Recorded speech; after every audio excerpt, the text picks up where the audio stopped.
Right, folks. Let's dive into the latest from the world of Scottish football, where Celtic B faced a tough night in the Glasgow Cup final. The Young Hoops battled it out against Rangers B, and after a 1-1 draw, the match was decided by penalties, with Rangers edging out the victory. Rhys Dargy netted for Celtic, capitalizing on a deflected shot from Jude Bonner. Unfortunately, Lewis Darby missed the crucial penalty, sending it wide, which handed the win to Rangers. Despite the loss, Celtic B manager Stephen McManus expressed his frustration, noting that the team played well and created opportunities but lacked the final touch in key moments. It's a learning experience for the young squad, who will need to bounce back from this setback. On the Rangers side, the victory was bittersweet.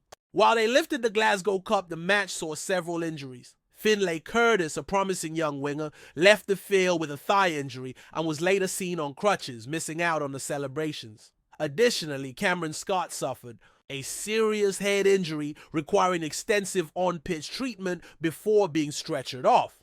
Nareisho Casanwerjo made a surprising return from a long-term knee injury and scored the opening goal, marking a positive note in an otherwise challenging night for Rangers. In other news, discussions around SPFL League reconstruction have been shelved. The proposal to alter the current 12-team Premiership format faced opposition, with concerns over fixture congestion and the desire to maintain key matchups like Celtic versus Rangers. As a result, the league will continue with its existing structure for the foreseeable future.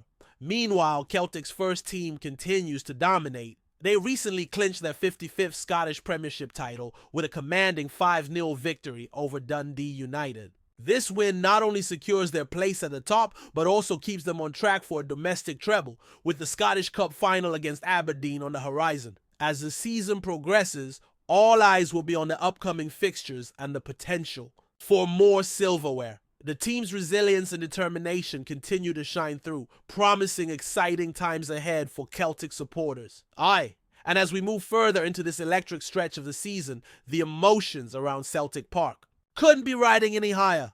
The 5-0 drubbing of Dundee United didn't just clinch the league, it felt like a statement. Like Ange's Celtic had never really lost their grip on Scottish football, no matter how many doubters whispered in the wind. The style, the swagger, the intensity, it's all back. And now, with the Premiership title in the bag and the Scottish Cup final looming large, there's a feeling creeping through the stands and the streets of Glasgow that this team's not done yet.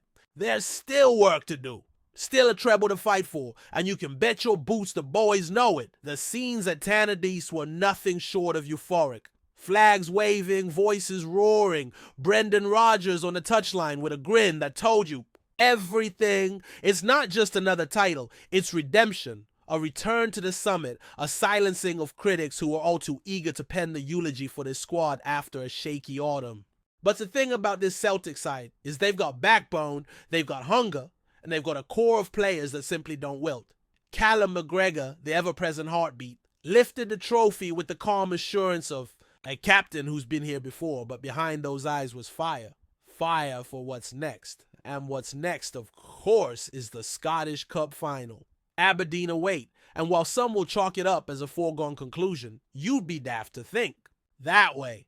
Aberdeen have nothing to lose and everything to gain. They'll come flying out the traps, they'll press high, they'll try to rattle the rhythm. But this isn't just any Celtic side. This is a side that's grown sharper with each passing week, with Matt O'Reilly dictating the tempo like a metronome in midfield, with Dyson Maeda harassing defenders like a wasp at a picnic, and with Kyogo rediscovering that deadly touch inside the box. Kyogo's brace against Dundee United was vintage. Clinical, cold-blooded, and clever. His movement, the timing, the chemistry with Jota and Palmer on either flank, it was pure poetry in motion. And the return of Reo Hatate pulling the strings just behind adds another layer of menace to this attack. It's like the pieces are all falling into place at just the right time. That fluidity, that relentless pressing, is what makes this Celtic side feel inevitable when they hit full stride. And if they bring that to Hampden, Aberdeen will need to be at their absolute best just to hang on. But beyond the pitch, there's an atmosphere brewing again. The kind of fever that spreads through Gallowgate, fills pubs with voices shouting over each other, and spills into songs that echo late into the night.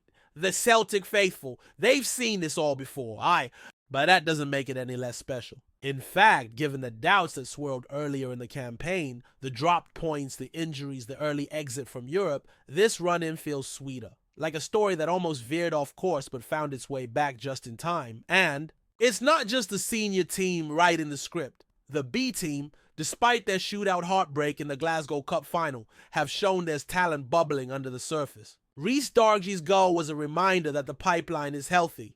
And even with the sting of losing to Rangers in such cruel fashion, the experience will serve them well.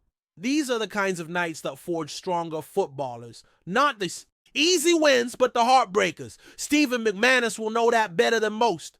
His young lads showed fight, composure, and for long spells they looked like the better side. It's a bitter pill, but the medicine will work in time. Still, while development continues behind the scenes, the spotlight remains firmly on the first team and their pursuit of glory. Talk of a treble brings with it the ghosts of past successes, of legendary sides who etched their names into history. This team now has the chance to join them, to carve their own legacy into the granite walls of Celtic Park. Brendan Rodgers, in his second spell, has steadied the ship, reasserted control, and brought back belief.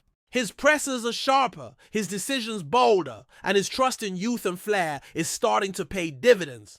But one can't speak of Celtic these days without acknowledging the looming summer window. Rumors are already swirling like smoke on a cold night. Will O'Reilly be tempted south? There's talk of Brighton, of Brentford, maybe even one of the London clubs casting admiring glances. The Danish maestro has been sensational. Goals, assists, intelligence beyond his years. Losing him would sting, but it's the price of success, isn't it? Develop talent, showcase them on the big stage, and the vultures circle. The board will have a job on their hands, either to convince him to stay with a bumper contract and European ambitions, or to replace him wisely with the money that would inevitably come in. And on that note, Europe is the next big mountain. Domestically, Celtic have once again proven they're the top dogs, but the continent remains elusive. The Champions League nights this past season brought both pride and pain, moments of brilliance overshadowed by late collapses. Rodgers has made no secret of his desire to build a side that can truly compete, not just take part on those glittering midweek stages. That's where the recruitment has to be razor sharp. Another center half? A commanding keeper to push Joe Hart? Perhaps more depth out wide? These questions won't wait long. The fans, as ever, are clear in their demands. They want passion. They want pressing football. But above all, they want fight. That's what has defined this modern era Celtic. The silky stuff is lovely, but it's the grit. The willingness to chase down lost causes, to battle for 50-50s, to run through brick walls for the badge, that gets the Green Brigade on. Their feet. You see it in guys like Alistair Johnston, charging up and down that right flank with reckless abandon. You see it in Liam Scales, who's gone from bit part to rock solid under Rodgers' guidance. There's steel here, as well as silk. And as the season draws to its grand finale, there's one more truth that binds all of this together. The fans. Home or away, rain or shine, they turn up, they sing, they'll believe, and they carry this club forward. Whether it's a packed paradise under the lights or a windswept away day in the Highlands, the passion never wavers. They're ready for another party, another parade, another banner hung in the rafters. But more than that, they're dreaming of what comes next. The trebles within reach. Europe's on the horizon. And Celtic, true to form, are charging forward like a team with no fear. So let the doubters mumble. Let rivals stew. Celtic are back on top, not just in silverware, but in spirit. The story isn't finished, not by a long shot. There's more to write, more to sing, and more to fight for. And you can be sure of one thing. They'll do it the Celtic way. Passion, purpose, pride, always. Before we proceed, subscribe to our channel and enable notifications to receive all exclusive news about Celtic FC. Don't miss any details about your favorite team. It's extremely important for Celtic FC fans. In a stunning twist that has sent shockwaves through Scottish football, Andrew Robertson has arrived at Celtic Park to finalize a sensational 3-year deal with the Hoops. The former Liverpool left-back, a lifelong Celtic supporter, was spotted. entering the club's headquarters earlier this morning, flanked by his representatives and greeted by senior club officials. While rumors had swirled for weeks about a potential return to Scotland, few believed it would culminate in the national team.